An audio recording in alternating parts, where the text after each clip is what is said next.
Previously on ALC201.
I just feel like it's more taboo for women to be interested in porn or to be watching porn and things like that. And I feel like maybe a lot of sites now are still male-oriented. It's still, as much as it might have changed, that it's more accepted that women do watch porn, it's still not talked about as much as men. Yeah. I feel. I don't know, I'm not a man, so I don't talk about that. But like, do you know, I still feel like it's more accepted. I think it is mostly just because when women are like exploring and taking control of their sexuality. It's like you can even see it when like if a girl sleeps around with heaps of people like, oh, she's a whore and a slut, whereas with guys like, oh, they're the man. I almost just quoted a Brooke Candy video by accident, but so it's like it is actually like that where it's it's totally fine for men to explore their sexuality and to be like sexually confident, sexually forward, whereas with women it's seen as like crass and rude and all that.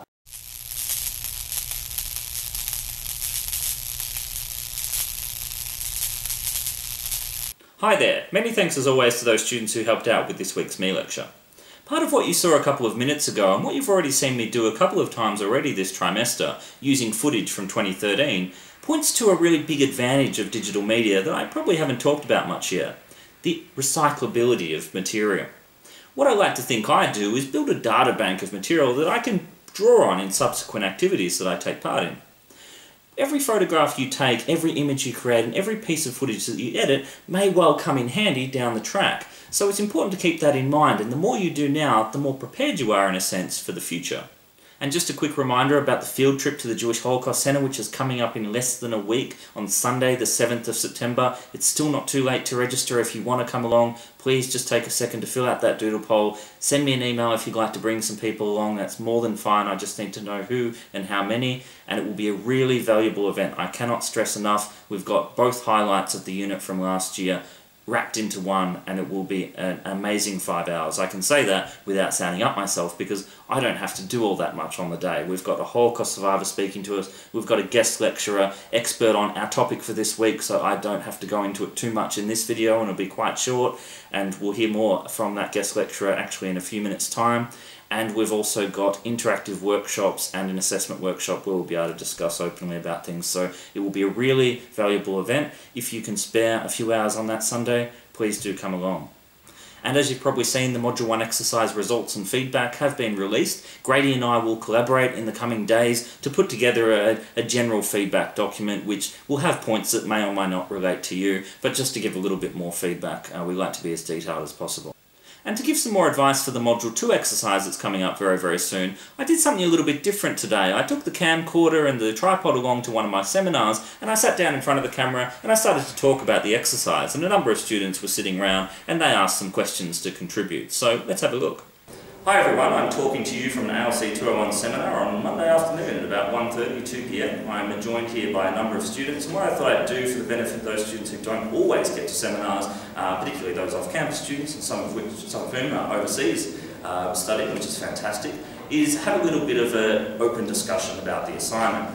I was asked something on Cloud Deakin recently about what kind of options, and I started to list the options, some of which could be a news report that you could make, or a mini mockumentary. Some students will do that. Some students will do a more conventional presentation, perhaps partly speaking to webcam, combining other footage. Some students, you don't necessarily have to be on camera. You can screen capture a slideshow or a prezi, different things, infographics or images, and have a narrative or a voiceover for that, explaining what your argument and analysis is. That's the key. You need to have an argument and analysis. You can have a role play, sure, keep it brief. Don't just do a 5-minute role play that's all creative and fun. You actually want to deconstruct that and critique it, that kind of thing. So, with that being said, I will open it up to anyone who has any questions that may have raised at all. So, would you maybe suggest, say for example, if we were to do a topic on this week, so it's like from sexting to trial by social media, you said don't cover a whole topic, so you'd only pick, say, sexting or trial by social media, and you maybe pick maybe one or two of the scholarly sources that you put in the reading to help us out. Yeah. And you want to look, if you do that topic in particular, I haven't given as many scholarly sources because there's so many great conversation articles. So sure, you can use those kinds of things. Technically they're not peer reviewed, even though they're written by scholars, but certainly use them. And there's a bit of literature out there. Deb's guest lecture will be absolutely essential, and it'll give you a few more sources as well, I imagine, for that. But you're absolutely right, don't try and do the whole topic. Try and do sexting and trial by social media, and how surveillance is intersecting with that, and the police, the use of digital media by police. A really important point I make: if you're going to choose a case study, be very careful about what case study you choose. What we'll talk about in seminars partly today is that, and I'm facing the camera here, you can see that because I'm making an important key message here. Part of the rape cases that we have, the sexual assault cases, and there's some pretty dark and disturbing things that happen, is that when things go out on social media, like YouTube videos, regarding these victims, whether they're pictured or not, it's actually contributing to a widespread problematic pervasiveness of material about those cases. So the victim is living with this material on an ongoing basis. So you can think hypothetical scenario for that kind of case if you want to do that. But certainly keep it specific. 5 minutes. I've already talked for probably 3 minutes, 4 minutes for this little video, so you need to keep it specific. Any other questions? Which weeks is module 2? Is it 5, 6, 7, 8? Yes, they're all on. I fixed up one of the study notes documents, so there's 4 different topics, I believe. Surveillance used to be part of module 1, which was a little bit of an error. I brought surveillance in. We've got the Sexting Up New Media. We've got this week's topic on new media and the law and museums. They're your module 2 topics. I don't have a question, but I've got something that other people might find useful or not. I did a 5-minute movie for a subject last semester, and through investigation I worked out that narrating a 5-minute movie, you're looking at about 350, 400 words, unless you're going to talk really fast. Interesting, yeah. And that's really key. You can actually, that's why when someone said to me, should I use voiceover? You can actually make a really innovative use of combining visuals and audio, but you don't want a transcript on screen. You don't want huge quotes while you're talking over it with different things, or even just huge amounts of text. Watch your video after you've done it, see if it's manageable, or get someone else to watch it and say, do you get all the things that I'm saying? Because I have seen people go very fast, like I can do, and the great thing is I've heard students tell me they've watched meLectures more than once so that they get the key messages. Thank you if you're doing that. Thank you if you're watching them once. But that's a really key thing too, yeah, absolutely. Keep it, if you're going to talk the entire time as well. Yeah. So if you're going to have a little bit of intro music, perhaps got some Creative Commons stuff, and make sure, I want to make this really, really clear, talking to the camera lens again, please read the instructions more than once.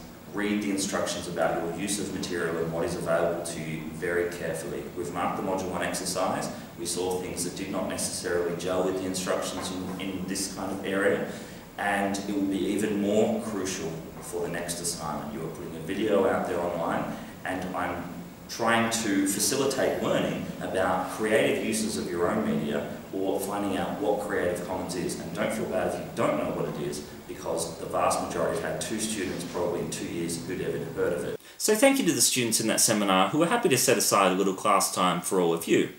It's really showing what I was talking about last week, the participatory nature of digital media and the really good things that it can facilitate. But while on the subject of the Module 2 exercise, one other really important point that I'd like to make is to think of the video as the main primary part of your assignment. The written critical reflection that you're to include in your blog as well as the embedded video is important, but the written component is a supplementary component that explains the thinking and processes behind your video. It needs to cover the points that I list in the instructions. The written reflection is not an essay. Your argument and analysis needs to be evident in your video, even if you do briefly restate your argument in the written part of your blog. In short, don't think of the video and written component as doing the same thing. They need to complement each other, and not repeat the same content. By no means should your written reflection be something like a transcript of your video.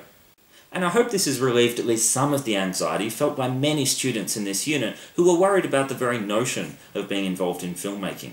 I completely understand that this can be a scary experience, and particularly if it's a first experience. I myself had no idea how these meLectures would turn out, and more importantly, how they'd be received when I started doing them last year. Everyone has their learning process, and that process never ends. Give it a go and you will surprise yourself. Now let's go to this week's Movie of the Week. But first, let's go to a commercial break. Good afternoon and welcome to another Nappy Sand Door Challenge, where we put our product to the test through your clothing. Actually no, that's way too embarrassing. I still remember the days from year 10 through to year 12 in high school when my brother and I would avoid giving oral presentations for assessment by making very amateur movies.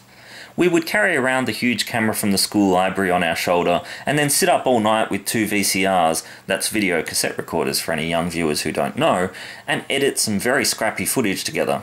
We had a lot of fun doing this, but when I started making digital movies a little over 12 months ago, things had obviously changed immensely. Most of you won't realise how stunning the opportunities are that you have access to these days, particularly when contrasted with what was available 10 years ago. And think about how user-friendly and amazingly inexpensive, if not completely free, things are. And look at the thing that you might be holding right now looking up Facebook, your smartphone. What can you achieve with that alone? Now, let's go to the Movie of the Week.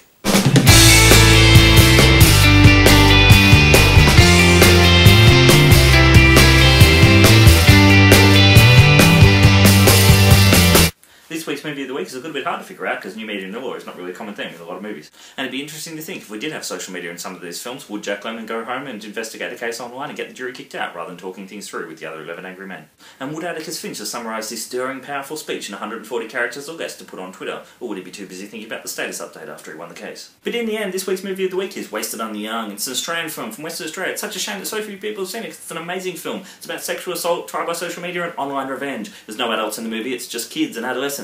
Are they alone? That's a question the movie asks. I like to think of Wasted on the Young. It's a bit Donnie Darko-esque. It's a bit dark, it's a bit creepy, it's very, very interesting. Check it out.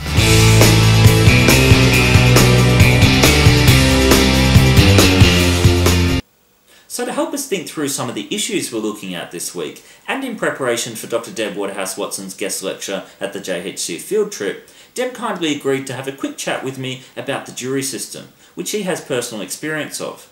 Click on to part 2.